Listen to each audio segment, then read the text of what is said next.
This week on Moms Like Us, Sarah Michelle Gellar reveals the advice she has given herself during the pandemic. It's all going to change. And so I've continually tried to implement that into my daily life and understand that these situations are for now. Plus, Witney Carson opens up about what her traumatic birthing experience was like. My body could barely even walk. Like, I was just shocked at like the trauma that my body went through. So yes, I did have that thought. I thought I would never recover. And we give you all the latest mom news, plus share our favorite beauty must-haves to get you through the winter months. I am so obsessing over Summer Fridays. All of their products, actually. We've got that plus so much more on today's Moms Like Us. Hey everyone, Christina Garibaldi here with Brianne Mans from Stroller in the City, and welcome to Moms Like Us. Hi Brianne, how are you? Hey Christina, how's it going? Good. Just surviving this bitter cold that we have going on over here. But I have to say, at least it's been snowing. I feel like it gives us something pretty to look at and we don't focus much on this, the cold weather. That is very true. We've been enjoying the snow days, which is definitely nice. Yes. All right, well, we have a lot to get to today. Like we said off the top, we have some beauty products to show you guys, which we're really excited about. Before we get to all of that, we're going to start today with the trend of celebrities teaching their kids how to drive. This is something I'm not looking forward to in the future, but This Is Us star Justin Hartley revealed that one of his daughters, Isabella's first driving lessons ended with her running a curb. He told Seth Meyers, "The other day, I'm in the car, she's driving, she's doing great, and I'm in the passenger seat. I'm kind of feeling loose, and I open up my gummy bears, and as I'm eating them, I'm shoving them in my mouth like a child, and I look up, and we are cruising through a four-way, a red light, just reckless. She could not have cared less." Worst nightmare. I can't even imagine. I'm so not ready for that. Yeah. So Reese Witherspoon, she shared a snap on her Instagram story with her son Deacon behind the wheel writing, "When I'm tired, Deacon always offers to drive me. Love my kid." That's so sweet. That is sweet. Seems like he's okay behind the wheel. And then not too long ago, former Real Housewives of Beverly Hills star Brandi Glanville captioned a photo of her eldest son Mason writing, "Teenager in the driver's seat." I mean, does the thought of your kids getting behind the wheel give you anxiety? Oh my God, 100%. Plus, like, we live in New York City, so like, where are they going to learn how to drive? Right. Like, are they really going to drive when they're here? Yeah, that's so true. Yeah, it scares the crap out of me. Yeah, definitely. I mean, I know I have years to go, but it definitely does scare me too. Because I remember what I was like, I couldn't wait to drive, and then those first few months behind the wheel are scary because you don't know what you're doing. Oh my God, totally. And I failed my first driving test. Yes. And I was like so upset. And I was like, oh my God, I'm turning, what is it? I think you're 17 at the time.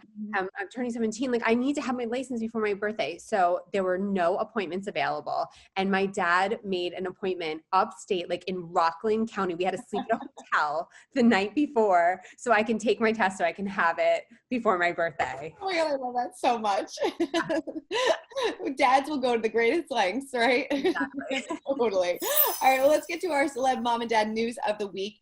Kicking off with Chrissy Teigen. Now, she opened up about her heartbreaking pregnancy loss and revealed how she actually sees it as a beautiful and transformative thing for her. She told Ellen DeGeneres that her late son Jack really did save her and said, "I don't think I would have discovered therapy and then sobriety and this path of really feeling good about myself and feeling like a new person." It is funny how sometimes tragedies sometimes bring out the best in people, I guess. It's really true. Oh, Yeah. My heart goes out every time like I hear her story and her talking about it. But I feel like by her talking about it, she's helping so many people. Yeah, I know. And it's crazy how many people have criticized her for, releasing those photos from the hospital and, talking about it so much. But she says, in her culture, in the Thai culture, grief is something that you talk about constantly.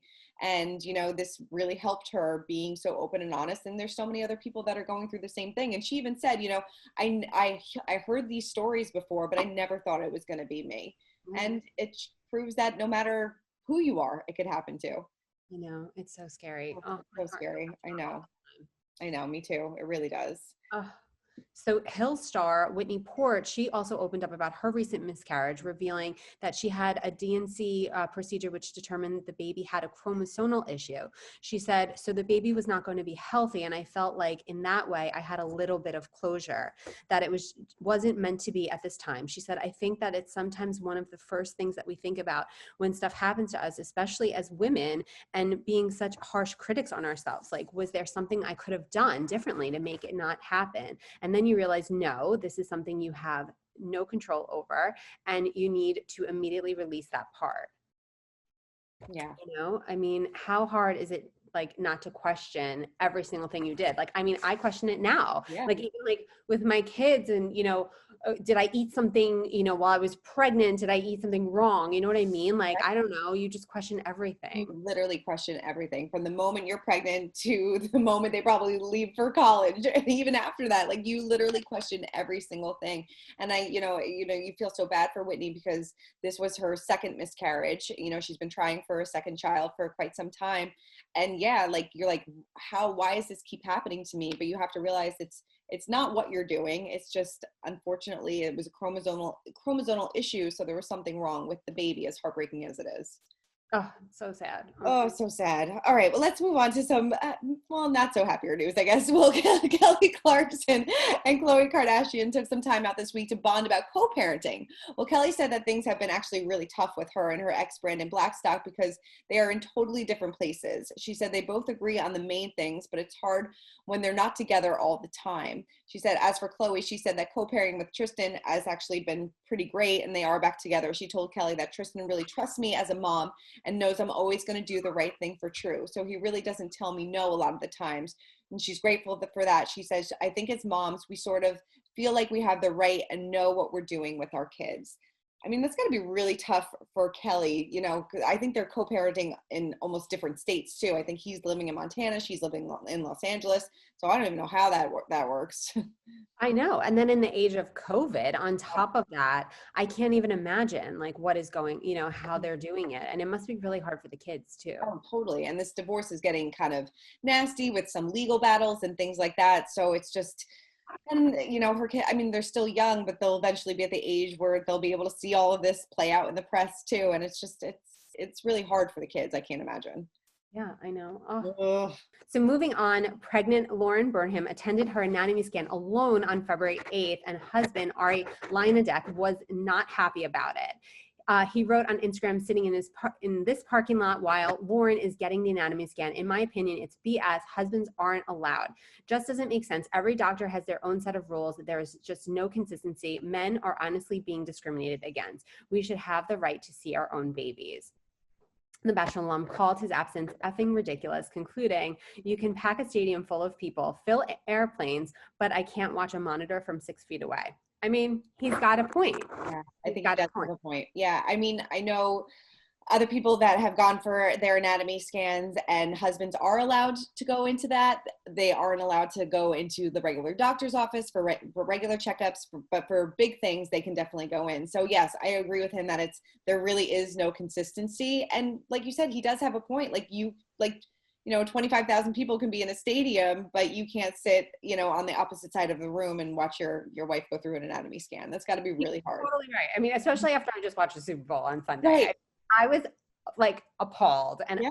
I was kind of shocked how many people were there. And I know that they said it was like frontline workers and they had whatever, but yeah, he's totally right. Fill a stadium, because you know, that's what it was. And my assistant is pregnant and she's going through the same thing. And her husband was kind of like, he was able to go for like the 20-week scan, but he hasn't been able to go for the in-between. And he literally sits in the car and waits for her as well. Like, I totally know what he's talking about, and totally relate. But yeah, I mean, it's, you know, it's hard right now. It really is. It really is. And I guess, you know, doctors, you know, they're doing, I guess, what they feel is right, and no doctor is the same. So yes, it's really hard when you compare it to the stadium, the airplanes, that you can't sit in a room with just two people. It's difficult. Yeah. So I get his point. All right. Well, moving on to Sarah Michelle Gellar. Like many, the actress has been busy juggling her career, homeschool, and her marriage. But when we sat down with her recently, she revealed the one piece of advice that she actually got when she was a new mom that she is applying to life during the pandemic. and how she is kind of bending the rules for her kids during this time. Take a look. Back in February, you told us, that you have no cell phones at the dinner tables, you have some rules in the house, but did you feel like you had to bend some rules during this time or change some rules? Because, Yeah, I've had to stop being so hard on myself about the screens and understand that this is the only way that my kids can have a connection. And this is how they have play dates now, is they put these Zoom cameras on and they parallel play, and it's all balance. It's finding the days where I'm like, okay, it's gorgeous outside, all devices, we're taking a walk as a family, we're going to walk the dogs, we're going to play football, we're going to do a board game, and also understand that some days they're just going to be on those devices. And I think I came to the realization a couple weeks ago, Freddie and I were talking, and we realized that once this is all done, my kids will be so excited to be able to have that contact that they're not going to want to play the devices. So understand that someone gave me great advice when I had a baby, and they said, put "for now" at the end of every sentence. My baby won't sleep through the night, for now. My baby won't have breast milk, for now, because it's all going to change. And so I've continually tried to implement that into my daily life and understand that these situations are for now. Yes, it's longer. As we're approaching the 1 year anniversary, I mean, I haven't eaten in a restaurant in a year. Like, that's shocking to me, but it's bananas. But also understanding that this is still for now. I love this because she said, she put everything in perspective. She's like, I put a "for now" at the end of every single sentence. So, we're going to be home for this period of time, just for now. It's not going to be forever. And that's what she kind of used when she was a new mom. Like, they're not going to sleep through the night forever, just for now. So I like that. I think that was a good way to kind of put that in perspective. I do too. I feel like I've been trying to do that too with my kids. They're like, why can't I have a play date? I'm like, well, right now we can't. We can meet someone outside, so I'm trying to, go around it, but it's so hard. It's especially for kids right now. It really is. It really, really is. Yeah, it's crazy. All right, moving on to our mom of the week, and it has to go to brand new mom, Witney Carson. The Dancing with the Stars pro welcomed her baby boy, Leo, in January and opened up about how her labor didn't really go as planned. Obviously, everybody goes in with a birthing plan, and nothing ever really turns out the way it was, but this was totally surprising to you, right? This was 100% a surprise. I actually talked to my OB before, and I was like, do whatever you need to do for me not to have a C-section. Like, I want to have a vaginal delivery so bad. And that was just kind of like, I wouldn't want to say my dream, but kind of my dream. Like, I just loved that fact that women could do that. And so I was just like, just do anything you can to let me not have a C-section. So we went in there, and I pushed for 2.5 hours. I was fully dilated, and the baby just did not want to come out. He just was like stuck underneath my pelvis for so long, and his heart rate started going really high, and so we had to do an emergency C-section. And obviously we did whatever was right for the baby. I mean, at that point we were just like, do whatever you need to do, right? So I mean, it was traumatic in the sense that, he wasn't coming out, and I was pushing for so long, and a C-section is a huge surgery, and a lot of people go through C-sections, but I wasn't prepared for it because I had in my head that I was not going to do that at all. But yeah, that was kind of it. And we're just really happy that he's healthy. That's the most important thing. The most important thing. Definitely. I mean, you wrote after your C-section that you thought that you would never recover. So, I mean, how are you physically feeling after that? I feel so much better. I really do. I think I just like allowing my body time, and I was just so impatient with it. I think I was going to pop right up, like right after birth. And I was just going to, like, I'm young and healthy and active. Like, I'm going to pop right out of this and be totally fine. And I so wasn't. I mean, my body could barely even walk. Like, I was just shocked at like the trauma that my body went through. So, yes, I did have that thought. I thought I would never recover. We've talked about this before, and, you go in with a plan and it never really works out. She said that her traumatic experience, she was like so set on not having a C-section, and, she pushed for a couple of hours. The baby was in the wrong position and she had to have a C-section. So you never really know what's going to happen.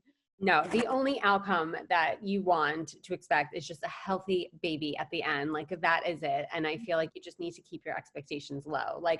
Same thing with me. I was dying to not have a C-section.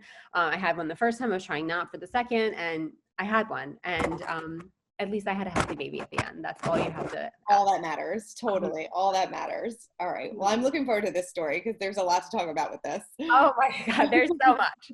Okay, so our clapback of the week has to go to Kim Kardashian at doubts that her 7-year-old daughter North painted a gorgeous nature scene. She wrote on Instagram, "Don't play with me when it comes to my children. My daughter and her best friend have been taking a serious oil painting class where their talents and creativity are being encouraged and nurtured. North worked incredibly hard on her painting, which took several weeks to complete. As a proud mom, I wanted to share her work with everyone." The reality star then responded to people breaking down whether or not the little one actually painted it, which is so crazy to me. She added, "How dare you see children doing awesome things and try to accuse them of not being awesome? Please stop embarrassing yourselves with the negativity and allow every child to be great. Northwest painted that, period." And then she wrote a bunch of letters at the end. The comment came one day after she posted a photo of her little artist, in quotes, North's art. When the internet responded with suspicion, TikTok user Cameron Fredrickson clarified that her mom was a painting instructor who taught North. She's been an art teacher for 30 years, and everyone that comes through her classes goes through the same exact painting when they're starting out. I love it. It's crazy. I mean, when you first saw the photo, did you think like that's very impressive for a 7-year-old? I did, but I would never question whether or not she did it or not. That thought never crossed my mind. And I have a 7-year-old, and North's, yes, was way more elevated than my daughter's for sure. But my daughter's probably not taking a $50,000 class a week. That is very, very true. Yeah. I mean, I can't imagine Kim would have put something out there that North didn't actually do because she knows the backlash that she would get right away. But yes, like she's 7 years old. Please don't question her. Like, you know, and this, the girl, the daughter of the art teacher, she showed off the same painting that she did when she was younger too. So this is just like an exercise that her mom must do with all of her students. And she said it takes weeks to kind of perfect it. And good for North. She's definitely talented. Totally. And we've seen that too in the past, like how she's super creative on things that she's done. So yeah, I think she does have a definite talent for sure. She what did she hand painted Kim's Birkin bag for, I think, a Mother's Day gift? Yes. It's like, oh, I would not let my daughter hand paint a $10,000 Birkin bag. Definitely not. All right, well, let's move on to our gears and gadgets of the week. And we thought that we would give you some ideas on how to pamper yourselves and treat your skin during these long winter months. So Brianne, I know you have a couple products that you want to show off. So tell me all about them. I do. I am so obsessing over Summer Fridays. All of their products, actually. I mean, they started out originally with just like a scrub for your face, and they had different types, but now they've moved on to this is a Cloud Dew, and it's an oil-free gel cream, and it's a moisturizer. I wonder if you can see that over here. So it's a moisturizer for your face, but it also like leaves you a little like a dewy, but it really, really moisturizes your skin. Another product that they just came out with was this lip butter balm, which I'm so obsessed with. It smells really great. And I also put this on like right before I go to bed. I feel like my lips are so chapped right now, especially like wearing a mask too outside. I feel like, I don't know. I feel like my skin is just totally all over the place. And the last product that I'm loving too, they just came out with this, which is an exfoliant solution, and it's super strong. And I do it probably like twice a week. I'll do it before I go to bed, and then I put on the moisturizer on top of it. And I feel like it like just strips down your skin of like the dry cells and everything else, and then kind of like tightens your skin too. So. Oh, I love that. I'm gonna have to check that out. Yes. Yes. All right. Well, I have a couple. So my first one is Ulla Hendrickson's Good Night Glow Retinol Cream. I think this is great. I use it a couple times a week, but it's supposed to give you a glow. Like you said, it's supposed to tighten, supposed to make everything look good, and it smells good too. And it comes in this little bottle, and it's purple, and it's really nice. I love their products. They have some great moisturizers as well. So definitely pick that up. I'm also loving this vitamin C serum from Mad Hippie. So I usually put this on over my toner or cleanser, and it brightens, it tightens, and it smooths out your skin, and it makes your skin, it doesn't make your skin feel oily, it just makes it feel really nice and smooth, which I love. And finally, I love a good drugstore product. So this is Olay's Brightening Eye Cream, which reduces obviously those dark circles.